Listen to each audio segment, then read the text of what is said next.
삼성이 미국을 버렸습니다. 인구 6만 명의 도시가 하룻밤 사이에 1만 7천 명으로 줄었고 인구의 70%가 사라졌습니다. 미국 전역이 충격에 빠졌습니다. 오하이오주의 웨스트필드시는 그 후 2년간 유령 도시로 변했습니다. 가로등이 꺼지고 도시도 함께 죽어갔습니다. 하지만 그 누구보다 가장 큰 충격을 받은 한 사람이 있었습니다. 그는 15년간 삼성의 부품을 납품해온 미국의 한 CEO였습니다. 한때 그는 삼성, 그냥 우리 하청업체 아니야? 라며 삼성을 비웃었습니다. 그러나 한때 세상 무서울 것 없던 이 비즈니스맨은 결국 고통스럽게 무릎을 꿇고 말았습니다. 삼성이 자신들을 먹여 살렸다는 사실을 마침내 깨달은 것입니다. 오만의 대가는 혹독했습니다.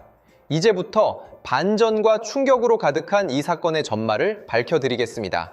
시작하기 전에 구독과 좋아요를 눌러주시고 댓글에 진정한 파트너십을 위하여 라고 남겨 저희를 응원해주세요. 저는 웨스트필드 산업단지 언덕에 서서 발 아래 펼쳐진 땅을 내려다본 적이 있습니다.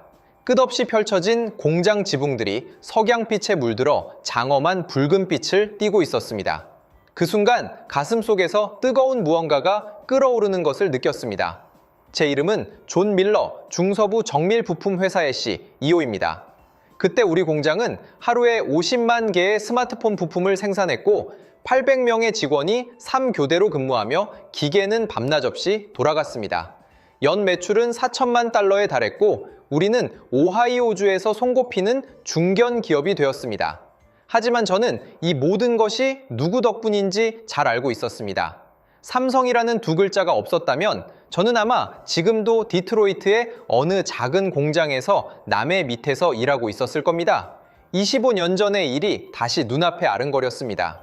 당시 저는 디트로이트의 한 전자부품 공장에서 생산 라인 관리자로 일하고 있었습니다. 월급은 얼마 되지 않았고 매일 기름때에 묻은 작업복을 입고 하루 12시간씩 서서 일했습니다. 손톱 밑에는 아무리 씻어도 지워지지 않는 검은 기름때가 껴 있었고 오랜 노동으로 등은 늘 욱신거렸습니다. 어느 날 공장장이 저를 불렀습니다. 밀러, 한국화학회사에서 사람들이 왔는데 자네가 공장 안내 좀 하게. 솔직히 한국화학회사라는 말을 들었을 때 별 기대는 하지 않았습니다. 그 시절 우리는 한국을 그저 일본을 따라가는 기술 이류 국가 정도로 생각했으니까요. 제가 회의실 문을 열자 정장을 말끔하게 차려입은 한국인 3명이 보였습니다. 그중 한 명이 자리에서 일어나 저에게 손을 내밀었습니다. 안녕하십니까? 삼성구매부의 마이클 김입니다. 저는 그때 그 악수가 제 인생의 궤도를 완전히 바꿔놓을 것이라고는 전혀 예상하지 못했습니다. 김 부장은 우리 공장을 한 바퀴 둘러보더니 결국 고개를 저었습니다. 우리 제품이 품질 기준에 미달한다는 것이었습니다. 저는 속으로 불만이 가득해 오만한 한국인들, 우리 제품에 도대체 무슨 문제가 있다는 거야? 라고 투덜거렸습니다. 하지만 그가 삼성의 부품 샘플을 꺼내 보였을 때 저는 순간 할 말을 잃었습니다. 그 정밀함, 그 광택, 그 기술 수준은 우리가 생산하는 것과는 차원이 다른 물건이었습니다. 그것은 예술품과도 같은 산업의 아름다움이었습니다. 만약 이 수준까지 도달할 수 있다면 언제든지 연락 주십시오. 김 부장은 명함 한 장을 남기고 떠났습니다. 저는 그 명함을 한참 동안 뚫어지게 쳐다봤습니다. 그날 밤 저는 결심했습니다. 반드시 그 기준에 도달하겠다고. 꼬박 3년이 걸렸습니다. 낮에는 일하고 밤에는 품질 경영 서적을 파고들었습니다. 도요타 생산 방식의 원서를 읽기 위해 일본어를 독학했고 주말마다 시립 도서관에 파묻혀 찾을 수 있는 모든 전자 공학 논문을 읽었습니다. 저는 모아둔 돈을 전부 털어 작은 공장을 차렸고 직원 5명으로 시작했습니다. 삼성의 품질 기준을 맞추기 위해 새로운 설비를 도입하고 생산 공정을 개선했으며 밤낮으로 테스트를 거듭했습니다. 마침내 어느 날 전화벨이 울렸습니다. 밀러 씨, 축하합니다. 귀사가 저희의 1차 공급업체로 선정되었습니다. 전화를 끊고 나서 저는 울었고 한참을 울었습니다. 직원들 앞에서 눈물을 보인 것은 그때가 처음이자 마지막이었습니다. 삼성과 협력을 시작한 후 모든 것이 바뀌었습니다. 그들의 품질 기준은 혹독했습니다. 불량률은 10,000분의 1 미만이어야 했고 납기 지연은 절대 용납되지 않았으며 매년 단가인하 압박에도 시달려야 했습니다. 그 시절은 정말 힘들었습니다. 하지만 바로 그 과정 속에서 우리는 환골탈태와 같은 성장을 이뤄냈습니다. 삼성의 요구를 맞추기 위해 노력하는 사이 우리는 어느새 미국 최고의 기술력을 갖추게 되었습니다. 삼성 공급업체라는 타이틀은 마치 황금 보증수표와 같아서 은행 대출이 쉬워졌고 우수한 인재들도 구름처럼 몰려들었습니다. 10년 만에 5명짜리 작은 작업장은 800명의 직원을 둔 중견 기업으로 성장했습니다. 12년 전 그 여름 제가 언덕에 서서 그 공장들을 내려다보았을 때 그것은 바로 제 인생의 성적표였습니다. 그날 밤 저는 웨스트필드 시내에서 가장 큰 레스토랑 전체를 빌려 직원들과 축하 파티를 열었습니다. 수십 개의 원형 테이블을 가득 메운 800명의 직원들, 조명 아래 반짝이는 맥주 거품, 천장이 떠나갈 듯한 웃음소리. 저는 무대에 올라 마이크를 잡았습니다. 여러분, 오늘 우리 중서부 정밀 부품 회사가 삼성의 올해의 우수 공급업체 대상을 받았습니다. 우레와 같은 함성과 귀가 먹먹할 정도의 박수 소리가 터져 나왔습니다. 이 상은 제 개인의 것이 아닙니다. 제가 소리 높여 말했습니다. 이 자리에 계신 모든 분들, 3교대로 밤낮 없이 땀 흘려 일한 우리 형제자매들의 것입니다. 누가 먼저랄 것도 없이 존 밀러 만세, 자 라고 외쳤고 곧 800명의 목소리가 하나의 거대한 함성이 되었습니다. 그 순간 저는 세상을 다 가진 것 같았습니다. 삼성이 저를 만든 것이었습니다. 그때는 진심으로 그렇게 생각했습니다. 분위기가 미묘하게 바뀌기 전까지는 말입니다. 갑작스럽게 미헨 무역 분쟁이 터졌습니다. 워싱턴이 한국의 반도체와 전기차에 대한 제재를 발표하자 미국 전체 여론이 들끓은 컸습니다. 한국 제품 불매, 삼성을 미국에서 몰아내자, 미국 제품을 사는 것이 애국이다. 텔레비전에서는 온통 한국을 비판하는 뉴스가 쏟아졌습니다. 거리에는 국산품 애용, 한국 기업 배척이라는 현수막이 내걸렸고 한국 스타들의 광고는 하룻밤 사이에 모든 매체에서 자취를 감췄습니다. 솔직히 저는 마음속으로 일말의 통쾌함마저 느꼈습니다. 삼성 앞에서 고개를 숙여야 했던 지난 날들이 떠올랐습니다. 어쩔 수 없이 받아들여야 했던 단가인하 요구, 품질 문제로 밤을 새워야 했던 대응, 한국 출장을 갈 때마다 유지해야 했던 겸손한 자세까지. 저는 어리석게도 이제 우리가 길을 펼 때가 온 것이 아닌가 생각했습니다. 지역 공급업체 모임에서는 이런 분위기가 더욱 노골적이었습니다. 이제 삼성이 우리 없으면 어디서 부품을 구하겠어. 1억 4천만 명의 미국 시장을 포기할 수 있을까? 절대 불가능하지. 이제 저들에게 우리의 힘을 보여줄 때가 됐어. 가격을 다시 올려야 해. 맞아. 누가 갑인지 알려줘야지. 저는 그들의 말에 동조하는 것을 넘어 그런 여론을 이끄는 선두주자가 되었습니다. 한 산업 정상회담에서 저는 공개적으로 선언했습니다. 삼성, 그냥 우리 하청업체일 뿐이잖아요. 행사장은 폭소로 가득 찼습니다. 쏟아지는 찬사 속에서 저는 더욱 의기양양해졌습니다. 생각해 보십시오. 우리가 부품을 공급하지 않으면 그들이 어떻게 스마트폰을 만들겠습니까? 미국 시장이 없으면 삼성의 매출이 얼마나 떨어지겠습니까? 그들이 3억 미국인이 무엇을 의미하는지 알까요? 박수갈채가 다시 터져 나왔고 누군가는 밀러 씨 말이 맞다고 외쳤습니다. 그날 밤 집에 돌아오니 아내 사라가 좋지 않은 표정으로 거실에 앉아 저를 기다리고 있었습니다. 존, 오늘 정상회담에서 무슨 말을 한 거예요? 별거 아니야. 우리 미국 공급업체들 사기 좀 북돋워 준 거지. 삼성을 공개적으로 비웃었다고 들었어요. 저는 넥타이를 풀며 대수롭지 않게 대답했습니다. 비웃은 게 아니라 사실을 말한 것뿐이야. 우리가 없으면 그들이 어디서 부품을 구하겠어? 사라는 한숨을 쉬었습니다. 존, 우리 회사가 어떻게 오늘날까지 성장했는지 잊었어요? 삼성이 없었다면 우리는 지금도 디트로이트의 어느 구석에서 허덕이고 있을지 몰라요. 그건 과거의 일이야. 저는 손을 내저었습니다. 지금은 달라. 우리 기술은 예전과 비교할 수 없어. 삼성이 없어도 우리에겐 애플도 있고 구글도 있고 수많은 유럽 고객도 있어. 미국 시장이 이렇게 큰데 우리가 뭘 두려워해?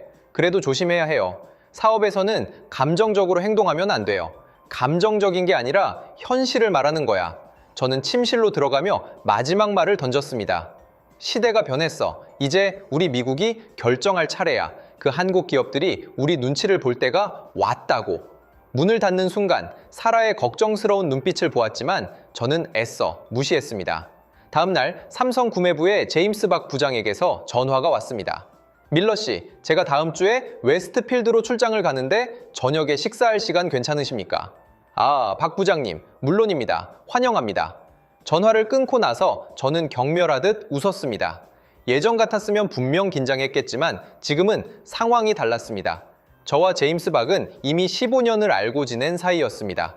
그는 마이클 김의 후임자로 솔직하고 성실한 사람이었습니다. 예전에 우리는 품질 문제 하나를 해결하기 위해 작업장에서 함께 날을 샌 적도 있었습니다. 하지만 언제부터인가 그를 대하는 것조차 불편해졌습니다. 단지 그가 한국인이라는 이유만으로 그는 갑이고 나는 영원히 을이라는 느낌이 들었습니다. 분명히 우리가 그들에게 부품을 공급하는데 왜 항상 우리가 수동적인 위치에 있어야 하는가? 이런 생각이 머릿속을 떠나지 않았습니다. 일주일 후 저는 제임스 박과 신의 최고의 스테이크 하우스에서 만났습니다. 밀러 씨, 안색이 좋아 보이십니다. 박 부장님도요. 한국 경제 상황은 어떻습니까? 제임스 박은 잠시 말을 멈추고 말했습니다. 솔직히 말씀드리면 낙관적이지 않습니다. 미국의 시장 분위기가 저희에게 매우 불리합니다. 저는 속으로 희열을 느꼈습니다. 아, 그것 봐. 역시 우리 없이는 안 되는군. 그러세요? 걱정이 많으시겠네요. 저는 입으로는 그렇게 말했지만 얼굴에 드러난 의기양양한 표정은 감추지 못했을 겁니다. 제임스 박은 한참 동안 저를 바라봤습니다. 밀러 씨, 질문 하나 드려도 되겠습니까? 물론입니다. 말씀하세요. 최근 미국 공급업체들 사이에서 이상한 소문이 돈다고 들었는데 알고 계십니까? 무슨 소문 말입니까?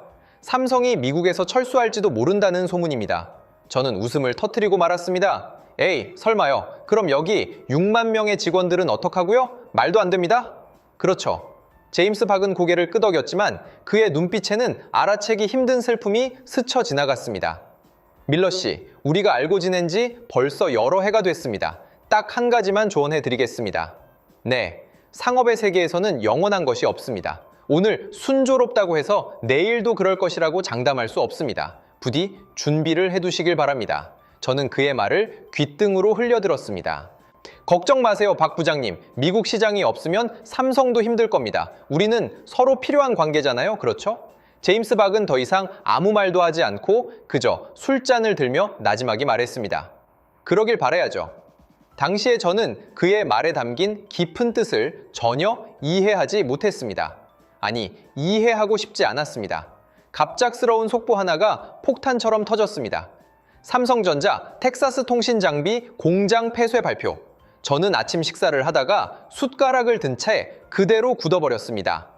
삼성전자가 미국 텍사스에 위치한 통신 장비 공장의 운영을 전면 중단한다고 공식 발표했습니다. 해당 공장은 미한 수교 직후 설립되어 삼성이 미국에서 가장 오랜 역사를 가진 생산 기지 중 하나로 26년 이상 운영되어 왔습니다.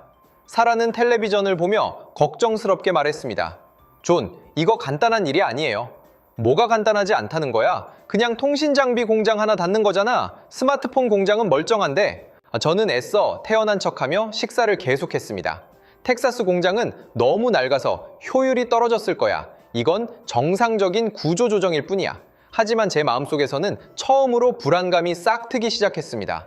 설마 정말로 미국에서 철수하려는 걸까? 그날 오후 공급업체 대표들이 긴급 회의를 소집했습니다. 도대체 어떻게 된 겁니까? 삼성이 정말 떠나려는 걸까요? 에이, 그럴 리가요? 6만 명의 직원은 어떡하고요? 하지만 분위기가 확실히 이상해요. 지난달 구매 가격 협상도 연기됐잖아요. 모두가 걱정했지만 제가 앞으로 나섰습니다.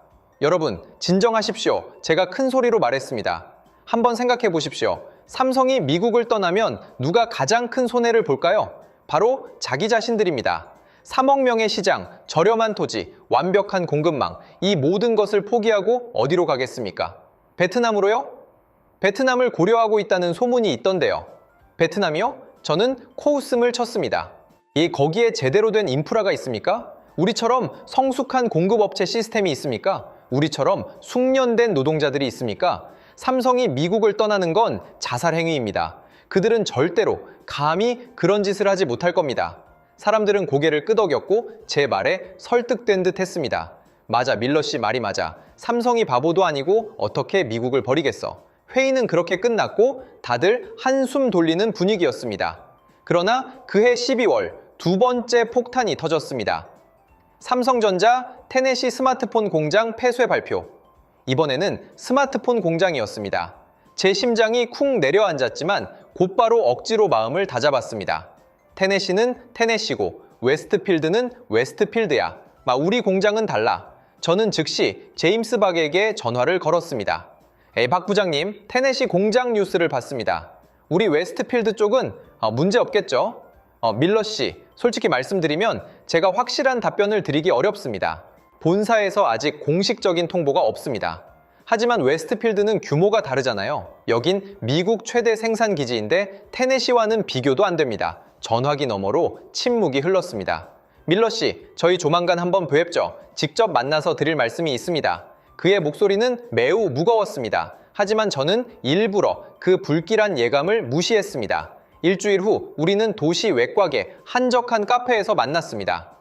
밀러 씨, 지금부터 드리는 말씀은 제 개인적인 의견이며 회사의 공식 입장을 대변하는 것은 아닙니다. 네, 말씀하세요. 제임스 박이 찻잔을 내려놓았습니다. 내년에 웨스트필드 공장에 구조적인 조정이 있을 겁니다. 구조적인 조정이요? 어느 정도 수준입니까? 아직 최종 결정된 것은 아니지만 최악의 경우 전면 철수일 수도 있습니다. 전면 철수라고요? 그 네 글자가 머릿속에서 윙윙거렸지만 믿을 수가 이제 없었습니다. 아니, 그럴 리가요? 웨스트필드 공장은 규모가 이렇게 큰데 직원만 해도 수천 명입니다. 그래서 제가 미리 말씀드리는 겁니다. 준비를 하셔야 합니다. 무슨 준비를요? 대체할 고객을 찾고 삼성에 대한 의존도를 낮추십시오. 시간이 얼마 남지 않았을 수 있습니다. 저는 고개를 저었습니다. 박 부장님, 저희 매출의 80%가 삼성에서 나옵니다. 어떻게 하룻밤 사이에 바꿀 수 있겠습니까? 그래서 지금 말씀드리는 겁니다. 아직 1년 정도의 유예 기간이 있을 때 말입니다. 그럼 애플이나 구글은요? 그들도 부품이 필요하지 않습니까? 제임스 박은 쓴웃음을 지었습니다. 밀러 씨, 그쪽도 상황이 어렵습니다. 그 회사들의 공급망 핵심을 누가 장악하고 있는지 아십니까? 누구요? 우리 삼성입니다. 저는 순간 말문이 막혔습니다. 애플폰의 가장 핵심적인 디스플레이는 삼성 제품입니다. 구글 폰의 메모리 칩도 마찬가지고요. 유리가 철수하면 그들도 큰 타격을 입을 겁니다. 제임스 박이 제 손을 잡았습니다. 밀러 씨, 저는 진심으로 조언해 드리는 겁니다. 우리가 알고 지낸 지 15년입니다. 지금 상황은 생각보다 훨씬 심각합니다. 부디 준비를 하십시오. 그의 눈을 바라보자 그 안에는 진심이 가득했습니다. 하지만 저는 그의 손을 뿌리쳤습니다. 고맙습니다, 제임스. 하지만 저는 상황이 그렇게 나쁘다고 생각하지 않습니다. 미국 시장은 이렇게 크고 삼성이 여기를 포기하면 손해는 자기들 뿐일 겁니다. 분명히 재고할 거예요. 제임스 박은 더 이상 아무 말도 하지 않고 그저 쓸쓸한 눈빛으로 창밖을 바라볼 뿐이었습니다. 카페를 나서며 저는 생각했습니다. 제임스는 좋은 사람이지만 너무 기우가 심하다고. 그는 미국을 몰라. 삼성이 미국을 떠난다고? 절대 불가능한 일이야. 저는 그때 그렇게 굳게 믿었습니다. 마침내 마지막 폭탄이 제 머리 위에서 터지기 전까지는 말입니다. 삼성전자 웨스트필드 스마트폰 공장 전면 가동 중단 선언. 이로써 삼성은 미국 내 모든 스마트폰 생산 기지에서 철수하게 됩니다. 그 소식을 TV 뉴스로 본 순간 저는 다리에 힘이 풀려 거의 서 있을 수 없었습니다. 마지막 스마트폰 생산 기지 철수. 장소는 웨스트필드, 바로 우리가 있는 이 도시였습니다. 사라가 달려왔습니다. 존, 봤어요? 웨스트필드래요. 우리 고객이? 저는 한마디도 할 수 없었고 단지 손이 제멋대로 떨리는 것을 느꼈습니다. 전화벨이 미친 듯이 울려댔습니다. 공급업체, 직원, 은행 담당자 모두가 같은 질문을 던졌습니다. 밀러 씨, 이제 어떻게 해야 합니까? 저는 몰랐습니다. 정말 몰랐습니다. 제임스 박에게 전화를 걸었지만 신호음만 길게 이어질 뿐 아무도 받지 않았습니다. 1시간 후 문자 메시지 한 통을 받았습니다. 밀러 씨, 정말 죄송합니다. 결국 제가 가장 우려했던 상황까지 오고 말았군요. 최대한 빨리 만나서 자세한 상황을 설명해 드리겠습니다. 그날 밤 저는 뜬 눈으로 밤을 새웠습니다. 하지만 며칠 후 억지로 정신을 차렸습니다. 괜찮아. 아직 기회는 있어. 삼성이 떠나도 다른 고객이 있잖아. 저는 즉시 영업부에 지시를 내렸습니다. 애플, 구글 연락할 수 있는 모든 회사에 연락해. 우리 기술력이면 분명히 주문을 받을 수 있을 거야. 직원들은 사방으로 뛰어다녔지만 돌아온 것은 차가운 답변뿐이었습니다. 사장님, 애플에서 회신이 왔습니다. 뭐라고 하던가요? 규격이 맞지 않는답니다. 저희 제품은 삼성 표준에 맞춰 생산되었기 때문에 애플 규격과는 완전히 달라서 바로 납품할 수 없습니다. 제 심장이 내려앉았습니다. 그럼 바꿔 설비를 조정하고 생산 라인을 수정해. 견적을 내봤는데 설비 교체에만 2억 달러가 필요합니다. 게다가 그들의 인증을 통과하려면 최소 1년이 걸립니다. 2억 달러, 그것은 우리 연 매출의 거의 절반에 해당하는 금액이었습니다. 구글, 심지어 유럽의 몇몇 회사들로부터도 비슷한 답변이 돌아왔습니다. 규격이 맞지 않습니다. 저희는 당분간 새로운 공급업체 계획이 없습니다. 다음에 다시 연락드리겠습니다. 다시 연락드리겠다는 말은 사실상 거절의 다른 표현이었습니다. 한 달이 지나자 삼성의 주문이 급격히 줄어들기 시작했습니다.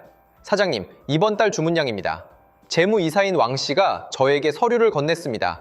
서류 위에 숫자를 본 순간 눈앞이 캄캄해졌습니다. 30%나 줄었다고? 한 달 만에?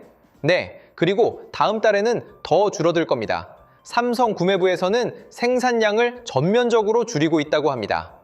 창고에는 재고가 산더미처럼 쌓였고 우리가 생산한 부품은 더 이상 아무도 찾지 않았습니다.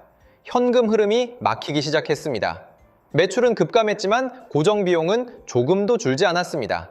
800명 직원의 월급, 공장 임대료, 설비 리스 비용, 원자재 대금, 은행에서도 전화가 걸려왔습니다. 밀러 씨, 이번 달 대출 이자를 납부하셔야 합니다.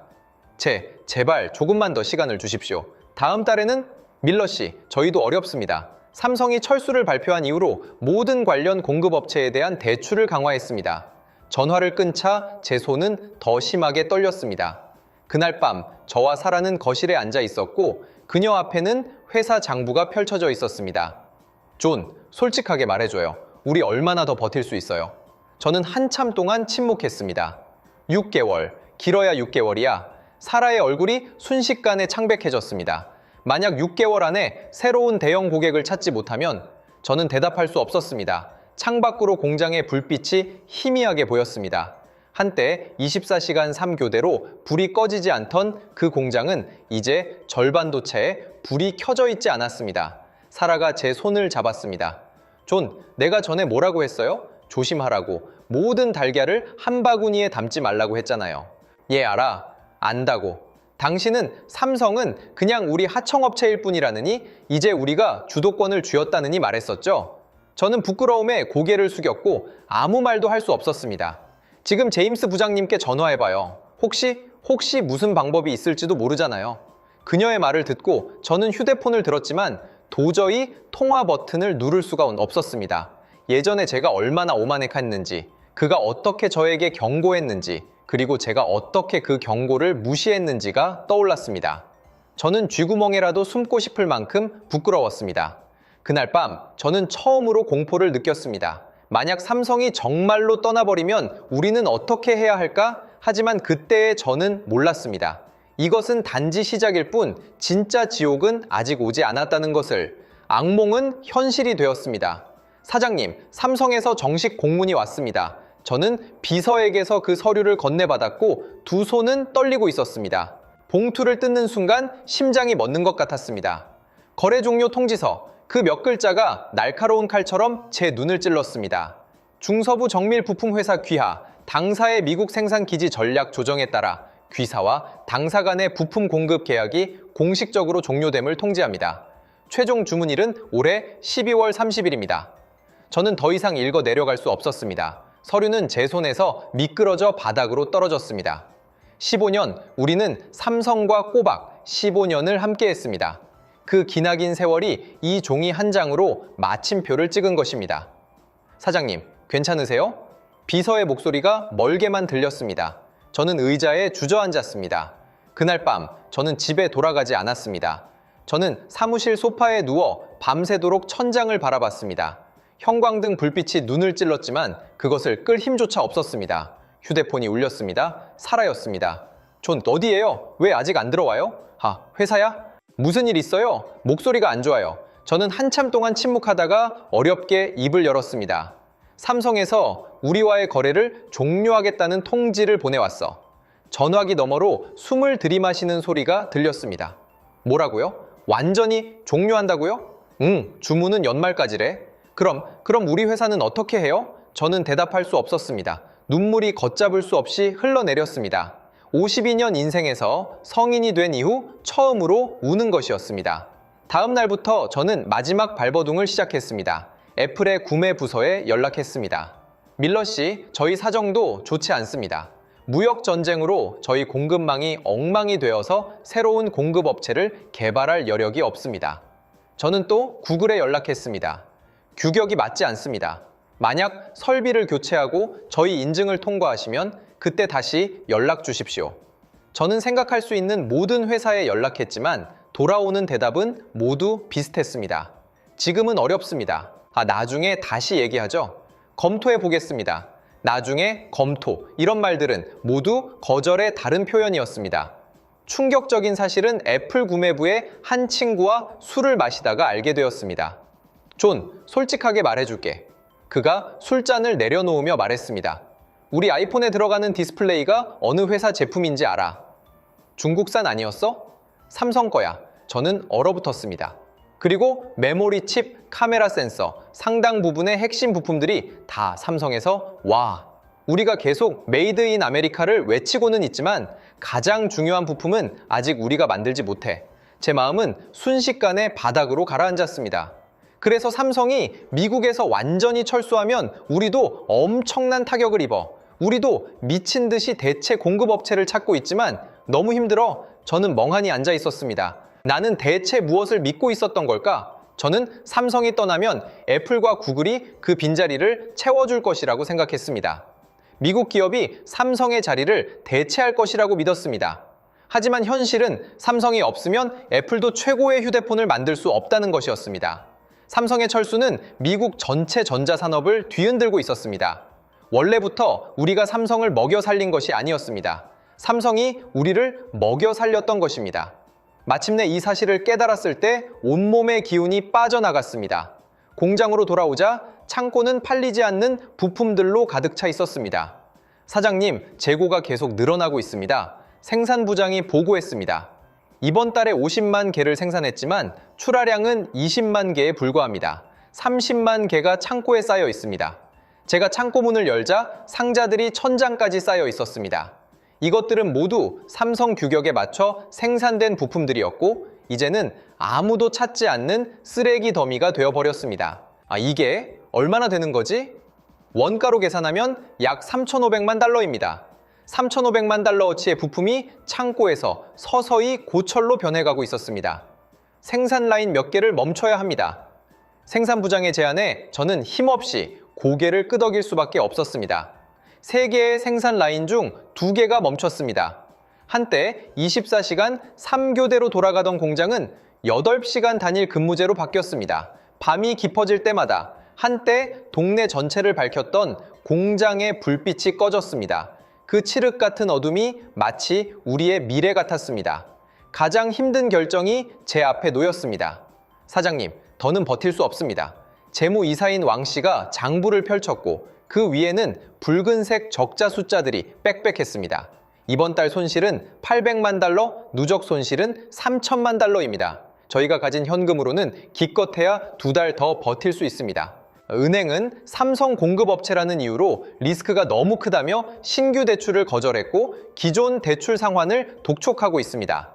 저는 창밖을 내다봤습니다. 공장 마당에는 직원들이 삼삼오오 모여 담배를 피우고 있었고 모두의 얼굴에는 불안감이 가득했습니다. 다른 방법은 없나? 하나 있습니다. 왕 씨는 잠시 망설이더니 그의 표정은 더없이 무거워졌습니다. 말해, 구조조정입니다. 그 2글자가 비수처럼 제 심장에 꽂혔습니다. 얼마나 해야 하지? 최소 600명입니다. 800명 중에 600명을 내보내야 회사가 살아남을 수 있습니다. 600명. 그 숫자가 제 머릿속을 맴돌았습니다. 600명의 직원, 600개의 가정, 그리고 그들 뒤에 있는 수백, 수천 명의 아이들. 정말 다른 방법은 없어? 없습니다. 그렇게 하지 않으면 2달 뒤에 우리 800명 모두가 실직하게 됩니다. 저는 아주 오랫동안 침묵했습니다. 그리고 입을 열었습니다. 전 직원 회의를 소집하게. 1시간 후 800명의 직원이 공장 광장에 모였습니다. 3교대 근무였기 때문에 이렇게 많은 사람이 함께 모이는 것은 1년에 한두 번 있을까 말까 한 일이었습니다. 다들 무슨 일인지 몰라 수군거리고 있었습니다. 저는 임시로 만든 단상에 올라섰고 마이크를 쥔 손이 떨렸습니다. 여러분, 오늘 저는 여러분께 매우 중요한 일을 발표해야 합니다. 웅성거리던 소리가 멎었고 팔백상의 눈이 일제히 저를 향했습니다. 삼성은 미국에서 전면 철수하기로 결정했습니다. 그리고 우리 회사는 업무의 80%를 삼성에 의존해 왔습니다. 우리는 새로운 고객을 찾기 위해 모든 방법을 강구했지만 지금까지 아무런 성과도 없었습니다. 군중 속에서 동요가 일기 시작했습니다. 불안한 감정이 바이러스처럼 퍼져나갔습니다. 솔직하게 말씀드리겠습니다. 현재 회사 상황으로는 기껏해야 2달을 더 버틸 수 있습니다. 누군가 외쳤습니다. 그럼 우린 어떡하라고요? 우리 앞에는 2가지 길이 있습니다. 제가 심호흡을 했습니다. 첫째, 우리는 아무것도 하지 않고 2달 뒤에 회사는 파산하고 모두가 함께 실직하는 것입니다. 둘째, 지금 우리 중 600명이 떠나고 200명이 남아 회사를 지키고 살아남게 하는 것입니다. 광장은 죽은 듯이 고요해졌고 800명 모두가 숨을 죽였습니다. 저는 2번째 길을 선택하겠습니다.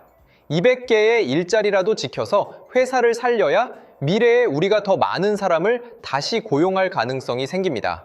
바로 그때 누군가 날카롭게 질문했습니다. 사장님, 그동안 뭐 하셨습니까? 애초에 삼성 없이도 괜찮다고 장담했던 게 누굽니까? 제 마음이 갈기갈기 찢어지는 것 같았습니다. 하지만 저는 반박할 수 없었습니다. 그가 한 말은 사실이었기 때문입니다. 죄송합니다. 저는 깊이 허리를 숙였습니다. 제가 틀렸습니다. 저는 상황을 너무 낙관적으로 봤고 삼성이 떠나도 괜찮을 거라고 생각했습니다. 제가 너무 오만했습니다. 마이크를 쥔 제 손에서 땀이 계속 배어나왔습니다. 떠나시는 600명의 동료분들께는 법정 퇴직금을 지급하고 제 개인적으로 50%를 추가로 지급하겠습니다. 제 집을 팔아서라도 그 돈을 마련하겠습니다. 웅성거리는 소리는 더 커졌고 사람들 사이에서 울음소리가 터져 나왔습니다. 마지막으로 드리고 싶은 말이 있습니다. 저는 눈물을 억지로 참으며 말했습니다. 여러분은 아무 잘못이 없습니다. 여러분은 최고의 직원들이었습니다. 모든 잘못은 저 한 사람에게 있습니다. 경영자로서 저는 리스크 예측을 제대로 하지 못했고 모든 책임을 지겠습니다. 제 목이 메었습니다. 정말 죄송합니다. 저는 단상에서 내려와 모든 직원 앞에서 무릎을 꿇었습니다. 52년 인생에서 처음 있는 일이었습니다. 800명 앞에서 무릎을 꿇은 것입니다. 순식간에 장내는 쥐 죽은 듯이 고요해졌습니다. 그때 한 사람이 저에게 다가왔습니다. 15년간 함께 일했던 생산부장이었습니다. 사장님, 일어나세요. 그는 저를 부축해 일으켰고 그의 눈시울도 붉어져 있었습니다. 사장님, 이게 다 사장님 탓은 아닙니다. 우리 중 누구도 삼성이 정말로 떠날 줄은 몰랐습니다. 그의 말이 차에 끝나기도 전에 광장 곳곳에서 울음이 터져 나왔습니다. 한 달 후 600명의 직원이 공장을 떠났습니다. 마지막 날 우리는 공장 문 앞에서 그들을 위한 송별회를 열었습니다. 저는 한 사람 한 사람과 악수하며 작별 인사를 했습니다. 김 부장, 15년 동안 고마웠네. 사장님, 몸 건강히 지내시고 꼭 회사를 살려주십시오. 박 과장, 가족들 잘 챙기게. 사장님도요, 힘내십시오. 저는 600번의 악수를 했고 600번의 가슴 찢어지는 미안함을 느꼈습니다. 마지막 직원이 공장 문을 나서는 것을 보며 저는 스스로에게 물었습니다. 나는 대체 무슨 짓을 한 것인가? 나는 왜 그렇게 오만해졌던가? 후회가 파도처럼 저를 덮쳤습니다. 웨스트필드시 전체가 무너지기 시작했습니다. 이것은 우리 회사만의 문제가 아니었습니다. 수백 개의 삼성 협력업체들이 모두 똑같은 어려움에 직면했습니다. 저는 공장 앞 거리를 걸었습니다. 1년 전만 해도 이곳은 활기가 넘쳤고 점심시간에는 식당 앞에 항상 긴 줄이 늘어섰으며 편의점은 24시간 불이 꺼지지 않았습니다. 하지만 이제 모든 것이 변했습니다. 10개의 식당 중 7개가 문을 닫았습니다. 굳게 닫힌 셔터에는 가게 임대라는 문구가 붙어 있었습니다. 거리에는 사람이 없었습니다. 저는 한 부동산 중개소에 들어갔습니다. 밀러 씨, 오랜만입니다. 중개소 사장이 기운 없이 인사를 건넸습니다. 요즘 장사는 좀 어떠세요? 어떻게요? 완전히 죽었습니다. 그가 한숨을 쉬었습니다. 삼성이 떠난 후에 여기 집값이 40%나 떨어졌어요. 집을 팔려는 사람은 많은데 사려는 사람이 전혀 없어요. 모두가 여기를 떠나고 싶어 하죠. 그렇게 심각합니까? 밀러 씨, 이 동네가 원래 어떻게 발전했는지 아십니까? 바로 삼성 때문입니다. 삼성 공장이 들어오면서 수백 개의 협력업체가 따라 들어왔고 수많은 노동자들이 몰려들면서 상권이 형성된 겁니다. 이제 뿌리가 뽑혔으니 모든 게 끝난 거죠. 저는 창밖을 내다봤습니다. 맞은편 건물에는 폐업 정리라는 현수막이 걸려 있었습니다. 삼성 하나가 떠났다고 이렇게 되다니요? 밀러 씨, 삼성은 그냥 회사가 아니라 하나의 생태계입니다. 삼성을 중심으로 1차 협력업체가 있고 그 아래에 2차, 3차 협력업체가 있습니다. 삼성이 떠나니 이 사슬 전체가 끊어져 버린 겁니다. 그의 말은 제 마음에 깊이 새겨졌습니다. 생태계.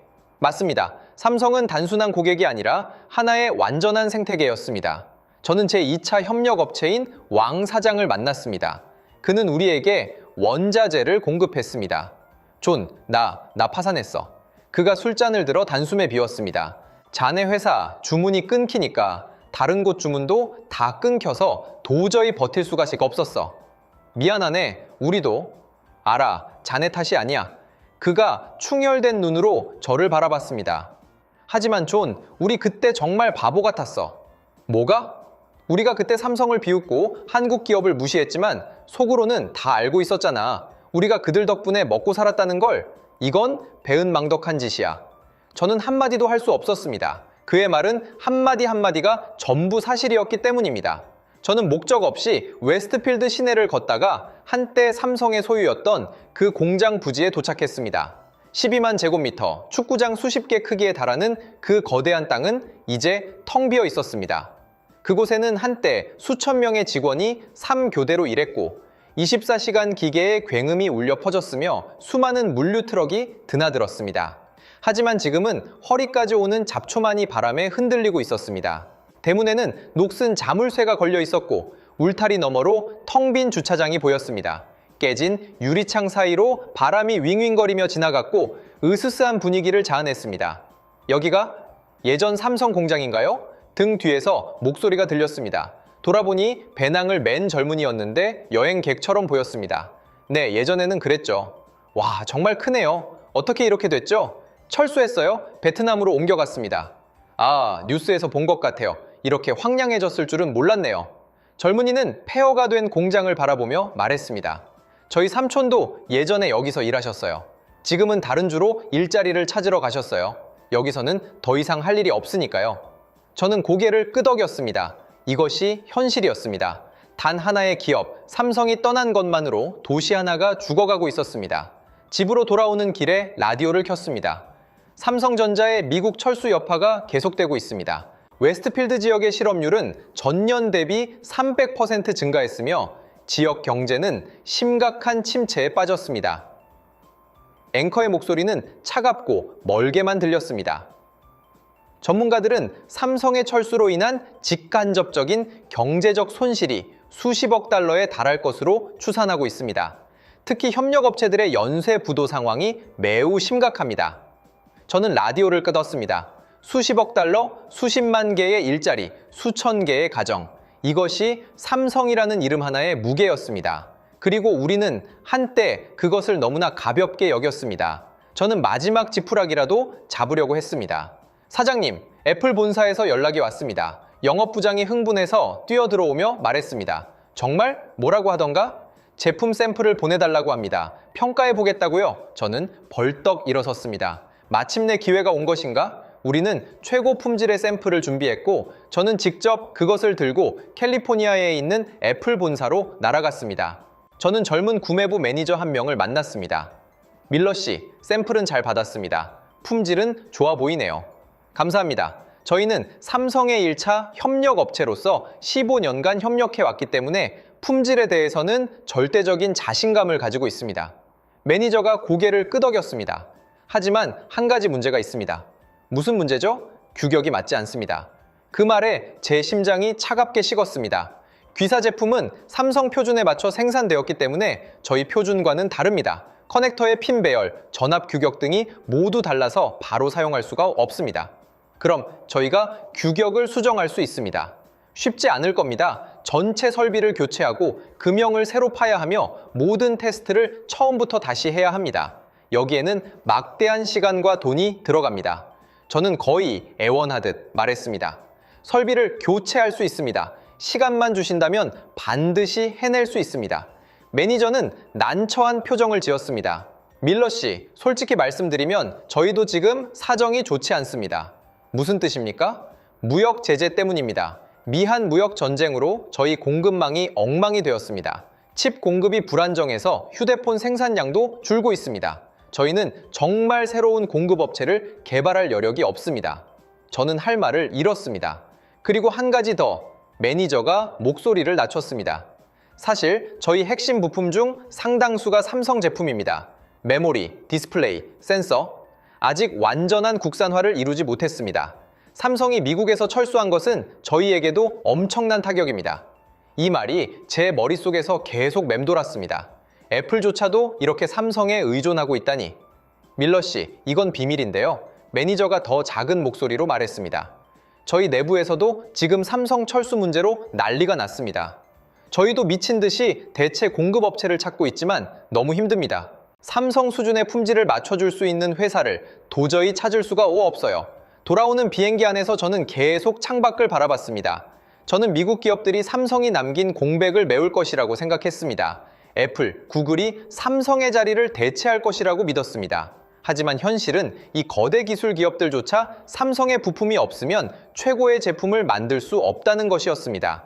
삼성의 철수는 미국 전체, 나아가 전 세계 전자산업의 근간을 흔들고 있었습니다. 그때서야 저는 비로소 깨달았습니다. 삼성은 단순히 한국 기업이 아니라 전 세계 전자산업의 핵심이라는 것을. 우리는 스스로를 세계의 리더라고 자부했지만 이 세상을 움직이는 기계의 핵심 부품은 삼성의 손에 달려 있었던 것입니다. 우리가 삼성에 대해 을의 입장이었던 것이 아니라 삼성이 없었다면 미국 산업 전체가 을이 되었을 것입니다. 이 이치를 저는 너무 늦게 깨달았습니다. 일본과 유럽 기업에 대한 소식도 들려왔습니다. 일본 전자기업들도 삼성의 미국 철수 영향에 대해 우려를 표명하고 있다. 뉴스는 일본 경제신문의 보도를 인용하며 삼성의 철수로 글로벌 공급망 재편이 불가피해졌다. 일본의 부품 회사들도 미국 내 생산 비중을 줄이고 베트남과 인도로 눈을 돌리는 것을 고려하고 있다. 고 전했습니다. 대만 TSMC의 소식도 들려왔습니다. TSMC는 미국에서의 리스크를 재평가하고 있다. 지정학적 불안정성을 고려하여 생산기지 다변화를 추진하고 있다. 저는 블룸버그의 번역 기사를 읽었습니다. 삼성의 미국 철수는 단순히 한 기업의 사업적 결정을 넘어 글로벌 제조업판도 재편의 신호탄이다. 미국이 세계의 공장 지위를 유지할 수 있을지에 대해 거대한 물음표가 찍혔다. 저는 이 기사들을 읽으며 길게 한숨을 내쉬었습니다. 우리는 줄곧 우물 안개구리였습니다. 우리는 미국 우선주의를 외치며 한국 기업들이 우리에게 고개를 숙여야 한다고 소리쳤습니다. 하지만 현실은 정반대였습니다. 제 사무실로 편지 한 통이 배달되었습니다. 손으로 쓴 편지였습니다. 보낸 사람은 삼성의 구매 담당자 제임스 박이었습니다. 이메일과 메신저가 있는 시대에 왜 손편지를 보냈을까? 저는 봉투를 뜯었고 2장의 편지지에는 정갈하고 정성스러운 글씨가 가득했습니다. 친애하는 밀러 씨에게 오랜만에 연락드립니다. 저는 지금 베트남 호치민에 있으며 삼성 베트남 공장으로 발령받았습니다. 미국을 떠나기 전에 꼭 드리고 싶은 말씀이 있어 펜을 들었습니다. 먼저 사과드리고 싶습니다. 삼성의 일원으로서 철수 결정에 대해 저에게도 일부 책임이 있습니다. 제가 더 일찍, 더 강력하게 경고를 드렸어야겠는데 그러지 못했습니다. 이 점에 대해 깊이 사과드립니다. 또한 저희도 떠나고 싶지 않았다는 점을 이해해 주셨으면 합니다. 미국에서 15년간 일하면서 저희는 이 땅에 깊은 전기 들었습니다. 사장님을 포함한 모든 협력사 파트너, 현지 직원, 고객들 모두가 가족 같았습니다. 하지만 저희에게는 다른 선택지가 없었습니다. 미국 정부의 제재는 점점 더 많아졌습니다. 무역 분쟁 이후 한국 기업에 대한 압박은 멈추지 않았습니다. 자국 기업과의 경쟁도 점점 더 불공정해졌습니다. 보조금, 세금 혜택, 기술 이전 압박. 저희는 점점 더 버티기 힘들어졌습니다. 그리고 솔직히 말씀드리면 미국 협력사들의 태도도 변했습니다. 예전에는 우리가 함께 성장한다는 신념으로 협력했지만 어느 순간부터 우리가 갑이다라는 분위기가 점점 더 짙어졌습니다. 가격 협상은 극도로 힘들어졌고 품질 문제에 대한 대응도 점점 더 느려졌습니다. 우리가 미국을 버린 것이 아니라 미국이 우리를 버린 것입니다. 밀러 씨, 저는 사장님께서 협력사 회의에서 저희 삼성을 어떻게 평가하셨는지 알고 있습니다. 심지어 하청업체라는 단어까지 사용하셨다고 들었습니다. 솔직히 말해 당시 그 말을 듣고 마음이 매우 아팠습니다. 우리는 15년을 함께 성장했는데 그런 말을 듣게 되다니요. 하지만 지금은 이해합니다. 무역 분쟁 이후 미국 전체의 여론 분위기가 그랬으니까요. 이것은 전적으로 사장님만의 잘못이 아니라 그 시대의 문제였습니다. 밀러 씨, 마지막으로 한 말씀만 더 드리겠습니다. 진정한 파트너 관계는 한쪽이 위세를 부리기 시작할 때 이미 끝나는 것입니다. 저희 삼성이든 미국의 기업이든 우리는 서로 존중하지 못했고 서로를 어떻게 이용할지만 생각했습니다. 오늘의 이 결과가 바로 그 가장 좋은 증거입니다. 부디 몸 건강히 지내십시오. 저는 사장님께서 반드시 재기하실 수 있다고 믿습니다. 사장님은 맨손으로 이 회사를 일군 분이시니까요. 이번에도 해내실 수 있다고 믿습니다. 언젠가 우리가 베트남에서 다시 만날 수 있기를 바랍니다. 그때는 우리가 평등한 파트너로서 만날 수 있기를 바랍니다. 건강을 기원하며 제임스 박올림. 편지를 읽는 동안 제 눈물은 멈추지 않았습니다. 그는 모든 것을 알고 있었습니다. 제가 등 뒤에서 그들을 어떻게 말했는지를. 하지만 그는 여전히 저에게 이렇게 따뜻한 편지를 보내주었습니다. 우리가 미국을 버린 것이 아니라 미국이 우리를 버린 것입니다. 이 문장은 낙인처럼 제 마음에 새겨졌습니다. 그의 말이 맞았습니다. 우리가 그들을 버렸습니다. 우리에게 기술을 가르쳐주고 품질 관리를 도와주고 우리와 함께 성장해온 파트너를 우리는 갑자기 을이라고 부르고 경멸적으로 하청업체라고 불렀습니다. 우리는 그들이 가져다준 혜택을 누리면서도 그 은혜를 무시했습니다. 진정한 파트너 관계는 한쪽이 위세를 부리기 시작할 때 이미 끝나는 것입니다. 그의 말이 맞았습니다. 저는 편지를 접어 책상 서랍에 넣었습니다. 창밖을 내다보니 텅 빈 공장 광장이 한눈에 들어왔습니다. 한때 800명이 분주하게 움직이던 그 광장에는 이제 20명도 채 남지 않았습니다. 나는 대체 무슨 짓을 한 것인가? 이때가 되어서야 비로소 저는 오만의 대가가 얼마나 혹독한지를 깨달았습니다. 사라가 사무실로 들어왔습니다. 존, 울었어요? 저는 고개를 끄덕이며 그녀에게 편지를 건넸습니다. 그녀는 편지를 읽으며 눈시울이 붉어졌습니다. 제임스 부장님, 정말 좋은 분이시네요. 그래, 우리가 그에게 너무 미안한 짓을 하면서 저는 깊이 고개를 숙였습니다. 이제 알았어. 이제야 마침내 알았어. 사라가 제 손을 잡았습니다. 존, 우리 다시 시작해요. 이번에는 올바른 방식으로요. 저는 그녀를 바라봤습니다. 무엇이 올바른 방식이지? 사람답게 사는 법, 사업하는 법을 배우는 거예요. 겸손과 감사를 가지고요. 그녀의 말은 따뜻하게 제 마음속으로 스며들었습니다. 창밖으로 해가 지고 있었고 저녁 노을이 공장 지붕을 붉게 물들였습니다. 12년 전 그 여름, 저도 같은 자리에서 같은 저녁 노을을 봤습니다. 그때 저는 세상을 다 가진 것 같았습니다. 그리고 지금 저는 모든 것을 잃은 것 같았습니다. 하지만 저도 한 가지를 얻었습니다. 저는 마침내 무엇이 진정으로 중요한지를 깨달았습니다. 제 아들 데이비드가 시카고에서 돌아왔습니다. 그는 대학 졸업을 앞두고 있었고 원래는 돌아와 제 회사를 물려받을 계획이었습니다. 하지만 지금 회사의 상황으로는 그것은 불가능해졌습니다. 아빠, 저 왔어요. 우리는 거실에서 마주 앉았고 아들의 얼굴은 많이 야위어 있었습니다. 학교에서 밥은 잘 먹고 다녔니? 네, 걱정 마세요. 어색한 침묵이 흘렀습니다. 우리 부자 사이는 예전에는 이렇지 않았습니다. 삼성이 철수한 후 우리 관계도 멀어졌습니다. 아빠, 회사는 지금 어때요?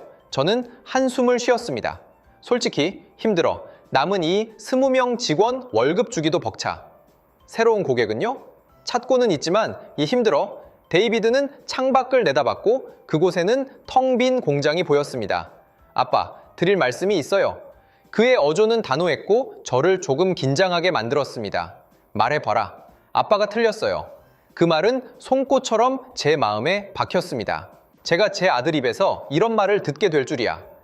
내가 뭘 잘못했니? 삼성에 대한 오만, 한국 기업에 대한 경시, 우리가 갑이라고 착각했던 마음가짐, 그게 아빠의 잘못이에요? 저는 아무 말도 할 수 없었습니다. 아빠, 제가 시카고 대학에서 경제학을 공부하는데 교수님들이 이 사건을 어떻게 평가하는지 아세요? 그들이 뭐라고 하던데? 그들은 삼성의 철수가 미국 제조업 전체에 경종을 울린 사건이라고 말해요. 이것은 외국 기업이 미국을 떠나는 시작일 뿐이라고요. 데이비드는 몸을 앞으로 기울이며 저를 똑바로 쳐다봤습니다. 아빠, 삼성이 왜 떠났는지 생각해 보신 적 있으세요? 그야 뻔하지 않니? 여기 인건비가 올랐고 미중 무역 전쟁 때문에 그것뿐만이 아니에요. 아들은 고개를 저었습니다. 미국이 삼성을 밀어낸 거예요. 무역 분쟁 때 우리는 그들의 제품을 불매하고 각종 규제로 그들을 억압하고 보조금으로 미국 기업만 지원했어요. 삼성의 입장에서 보면 그들은 더 이상 여기에 머물 이유가 없었던 거예요.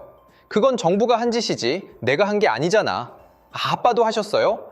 데이비드의 눈빛은 칼날 같았습니다. 아빠는 그들을 하청업체라고 부르고 한국 기업이 우리 눈치를 봐야 한다고 말하고 협력사 회의에서 온갖 곳에 그런 말을 퍼뜨렸잖아요. 안 그래요? 제 심장이 쿵 내려앉았습니다. 그가 어떻게 이런 사실을 알고 있을까? 누구한테 들었니? 엄마요. 그때 엄마가 정말 걱정 많이 하셨어요. 아빠가 너무 오만해졌다고요? 저는 고개를 숙였습니다. 아빠, 제가 어렸을 때 기억하세요? 뭐를? 예전에는 저한테 항상 삼성 얘기를 하셨잖아요. 우리 집이 이렇게 된 건 다 삼성 덕분이라고. 삼성의 품질 기준을 맞추기 위해 얼마나 많은 밤을 새웠는지 삼성 사람들한테서 배울 게 많다고요. 그 기억이 선명하게 떠올랐습니다. 데이비드가 초등학생이었을 때 저는 분명히 그렇게 말했습니다. 그때의 아빠는 겸손했고 감사할 줄 알았어요. 언제부터 변하신 거예요? 저는 대답할 수 없었습니다. 무역 분쟁이 시작되면서부터 아빠가 미국이 강해졌다고 느끼기 시작하면서부터요. 아빠뿐만 아니라 미국 전체가 변했어요. 우리 모두 우리가 세계 최고라고 생각했고 중국마저 우리에게 고개를 숙여야 한다고 믿었죠. 데이비드가 한숨을 쉬었습니다. 하지만 현실은요. 삼성 하나가 떠나니 웨스트필드는 유령 도시가 됐고 우리 기술 기업들은 무역 전쟁으로 엉망이 됐어요. 우리가 정말 생각했던 것만큼 강한가요? 그 말이 제 머릿속에서 울렸습니다. 아빠, 제가 교수님께 들은 말이 있어요. 뭔데? 진정으로 강한 나라는 오만하지 않다. 진정으로 강한 기업은 자신의 파트너를 무시하지 않는다. 오만은 나약함의 표현이다. 마음속에 자신감이 없기 때문에 허세를 부려 감추려는 것이다. 그 말은 저를 깊이 찔렀습니다. 아빠, 우리가 삼성을 먹여 살린 게 아니에요. 데이비드가 제 손을 잡았습니다. 삼성이 우리를 먹여 살렸어요. 그들이 우리에게 기술을 가르쳐주고 품질 관리를 도와주고 우리를 글로벌 시장과 연결해줬어요. 바로 그 덕분에 아빠 회사가 커질 수 있었고 웨스트필드가 번영할 수 있었고 미국 전체의 전자산업이 발전할 수 있었던 거예요. 제 눈물이 흘러내렸습니다. 하지만 우리는 이 모든 것을 당연하게 여겼어요. 우리는 감사하기는커녕 오히려 그들을 무시했어요. 그래서 그들이 떠난 거예요. 저는 제 아들을 바라봤습니다. 언제 이렇게 컸을까? 언제 이렇게 지혜로워졌을까? 데이비드, 아빠가 잘못했다. 저는 처음으로 아들 앞에서 제 잘못을 인정했습니다. 내가 너무 오만했고 감사할 줄 몰랐고 내 파트너를 존중하지 않았어. 아들이 제 손을 꼭 잡았습니다. 아빠, 아직 늦지 않았어요. 지금부터 바꾸면 돼요. 어떻게 바꿔야 하지? 겸손해지고 감사하는 법을 배우는 거예요. 누가 우리를 도와줬는지 절대 잊지 마세요. 저는 고개를 끄덕였습니다. 창밖으로 해가 천천히 지고 있었고 저녁 노을은 불타는 듯 했습니다. 그 순간 저는 마침내 깨달았습니다. 제가 잃은 것은 단순히 삼성과의 사업만이 아니었습니다. 저는 겸손을 잃었고 감사하는 마음을 잃었고 파트너를 존중하는 태도를 잃었습니다. 그것이 저의 진짜 손실이었습니다. 웨스트필드에 마침내 전환점이 찾아왔습니다. 사장님, 뉴스 보셨습니까? 왕 씨가 흥분해서 뛰어들어왔습니다. 삼성의 옛 공장 부지를 TCL이 인수했답니다. 저는 벌떡 일어섰습니다. 정말인가? 저는 텔레비전을 켰고 뉴스 앵커가 보도하고 있었습니다. 최신 소식에 따르면 중국 가전대기업 TCL의 자회사가 웨스트필드에 있던 구 삼성전자 공장에 공식적으로 입주할 예정입니다. 12만 제곱미터에 달하는 이 공장은 가전제품 생산에 사용될 것이며 2,000개 이상의 일자리를 창출할 것으로 예상됩니다. 제 심장이 뛰기 시작했습니다. 이 년간의 어둠이 드디어 끝나는 것일까? 한 달 후 TCL의 공장이 공식적으로 가동을 시작했고 웨스트필드 거리에는 다시 사람들의 발길이 이어졌습니다. 문을 닫았던 식당들이 하나둘씩 다시 문을 열었습니다. 부동산 중개소에도 문의 전화가 걸려오기 시작했습니다. 하지만 저는 모든 것이 예전과는 다르다는 것을 알고 있었습니다. 저는 TCL의 구매 부서를 방문했습니다. 밀러 씨, 부품 공급건으로 오셨죠? 한 담당자가 제 자료를 훑어보며 말했습니다. 네, 저희는 삼성의 1차 협력업체였고 15년 이상의 협력 경험이 있습니다. 하지만 죄송합니다. 저희의 구매 단가는 삼성보다 30% 낮습니다. 30%요? 네, 저희 제품은 가성비를 중시하기 때문에 삼성과 같은 프리미엄을 드릴 수는 없습니다. 제 마음이 다시 가라앉았습니다. 그럼 품질 기준은요? 솔직히 말씀드리면 삼성만큼 엄격하지는 않습니다. 그것이 저희 가격이 더 낮은 이유이기도 하고요. 집으로 돌아오는 길에 저는 계속 생각했습니다. 삼성과 TCL은 달랐습니다. 삼성은 세계 최고 수준의 품질을 요구했습니다. 그들의 기준을 맞추기 위해 우리는 고통스러웠지만 그 덕분에 성장하고 기술을 향상시키고 글로벌 경쟁력을 갖출 수 있었습니다. 하지만 TCL은 그것을 추구하지 않았습니다. 더 낮은 단가는 더 낮은 품질 기준을 의미했습니다. 웨스트필드는 회복되고 있었지만 다시는 삼성이 있던 그 시절로 돌아갈 수 없었습니다. 새로 생긴 2,000개의 일자리는 삼성 시대의 수만 개 규모와는 비교할 수 없었습니다. 계속해서 새로운 협력업체들이 입주했지만 삼성 시대에 수천 개가 형성했던 거대한 생태계에는 훨씬 미치지 못했습니다. 삼성이 만들었던 그 생태계는 하루아침에 대체될 수 있는 것이 아니었습니다. 어느 날 밤, 저와 사라는 공장 옥상에 올라갔습니다. 웨스트필드의 야경이 한눈에 들어왔습니다. 불빛은 예전보다 훨씬 드문드문했지만 여전히 곳곳에서 반짝이고 있었습니다. 존, 기억나요? 사라가 물었습니다. 뭐를? 12년 전 그 여름, 당신이 여기에 서서 공장을 내려다보며 감격스러워하던 모습을요. 저는 물론 기억했습니다. 세상을 다 가진 것 같았던 그 밤을. 내가 그때 뭐라고 했었지? 삼성이 당신을 오늘날의 위치에 오게 해줬다고. 삼성이 없었다면 당신은 지금도 그냥 공장 노동자였을 거라고 했어요. 저는 쓴웃음을 지었습니다. 그때는 진심이었어. 알아요. 사라가 제 손을 잡았습니다. 하지만 우리는 언제부터 달라졌을까요? 저는 한참을 생각했습니다. 아마 우리가 돈을 벌기 시작하면서부터, 성공하기 시작하면서부터, 주위 사람들이 나를 칭송하기 시작하면서부터였을 거야. 나는 이 모든 것이 삼성의 성과가 아니라 내 자신의 공로라고 생각하기 시작했지. 그건 단지 착각이었어요. 저녁 바람이 불어와 낮의 더위를 식혀주었습니다. 존, 우리 다시 시작해요? 사라가 말했습니다. 작게, 이 20명부터 시작해요. 하지만 이번에는 다른 방식으로요. 무슨 방식? 겸손하게, 감사하게 우리의 모든 파트너를 존중하면서요. 저는 고개를 끄덕였습니다. 좋아, 그렇게 하자. 다음 날 저는 제임스 박에게 답장을 썼습니다. 1년이나 늦은 답장이었습니다. 너무 늦었지만 저는 반드시 써야만 했습니다. 친애하는 박 부장님께 이 늦은 답장을 용서해 주십시오. 부장님의 편지를 받고 저는 울었고 많이 생각했습니다. 부장님이 옳았습니다. 우리가 삼성을 버렸습니다. 우리에게 기술을 가르쳐주고 성장을 도와주고 우리와 어깨를 나란히 했던 파트너를 우리는 등 뒤에서 경시하고 조롱했습니다. 이에 대해 가장 진심 어린 사과를 드립니다. 그리고 감사합니다. 15년간 함께 해주셔서 우리를 성장시켜 주셔서 마지막 순간까지 우리를 걱정해 주셔서 감사합니다. 만약 나중에 다시 만날 인연이 있다면 그 식사는 반드시 제가 대접하겠습니다. 서로 존중하는 파트너로서. 존 밀러 올림. 이 편지를 붙이고 저는 웨스트필드 거리를 걸었습니다. 삼성의 옛 공장 부지에는 이미 TCL의 간판이 걸려 있었고 새로운 직원들이 출퇴근하고 있었습니다. 이 도시는 회복되고 있었습니다. 비록 느리지만 한 걸음 한 걸음 나아가고 있었습니다. 하지만 저는 알고 있었습니다.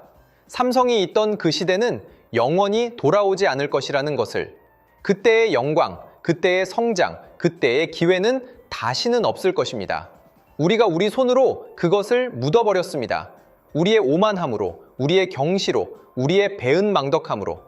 지금 저는 20명의 직원을 둔 작은 공장을 운영하며 TCL과 다른 몇몇 미국 회사에 부품을 공급하고 있습니다. 예전만큼 벌지는 못하지만 생계를 유지하기에는 충분합니다. 하지만 저는 하루도 잊지 않습니다. 삼성이 저에게 가르쳐준 것들, 삼성 덕분에 제가 배운 것들, 그리고 삼성을 잃고 나서야 제가 깨달은 것들을. 진정한 파트너 관계는 한쪽이 위세를 부리기 시작할 때 이미 끝나는 것입니다. 겸손을 잃으면 모든 것을 잃는 것과 같습니다. 감사할 줄 모르면 다시는 감사할 만한 것을 얻을 수 없습니다. 마지막으로 여러분께 말씀드리고 싶습니다. 여러분 곁에 있는 모든 파트너를 소중히 여기십시오. 여러분의 고객이든 동료든 가족이든 그들의 존재는 당연한 것이 아닙니다. 바로 그들이 있기 때문에 여러분이 존재하는 것입니다. 만약 여러분이 이 사실을 잊는다면 여러분도 저처럼 될 것입니다. 모든 것을 잃고 나서야 뒤늦게 후회하게 될 것입니다.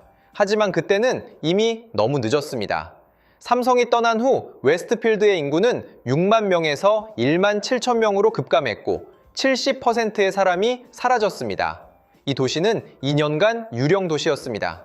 비록 지금은 서서히 회복되고 있지만 영원히 과거로 돌아갈 수는 없습니다. 영원히. 이것이 오만의 대가입니다. 이것이 감사할 줄 모르는 것의 대가입니다. 여러분 부디 저의 전철을 밟지 마십시오. 지금 바로 여러분 곁에 있는 사람에게 고맙습니다 라고 말하십시오. 이것이 제가 여러분께 드릴 수 있는 마지막 충고입니다. 이상 삼성이 미국의 한 도시를 떠난 후 벌어진 충격적인 이야기였습니다. 이 이야기는 우리에게 우리가 익숙하게 여기는 존재들이 사실은 당연한 것이 아니라는 것을 알려줍니다. 만약 이 영상이 여러분에게 어떤 깨달음을 주었다면 여러분 곁에 있는 사람들에게 공유해 주십시오. 작은 행동 하나가 거대한 깨달음을 가져올 수 있습니다. 구독, 좋아요, 그리고 알림 설정을 부탁드립니다. 여기는 시대의 소리였습니다. 감사합니다.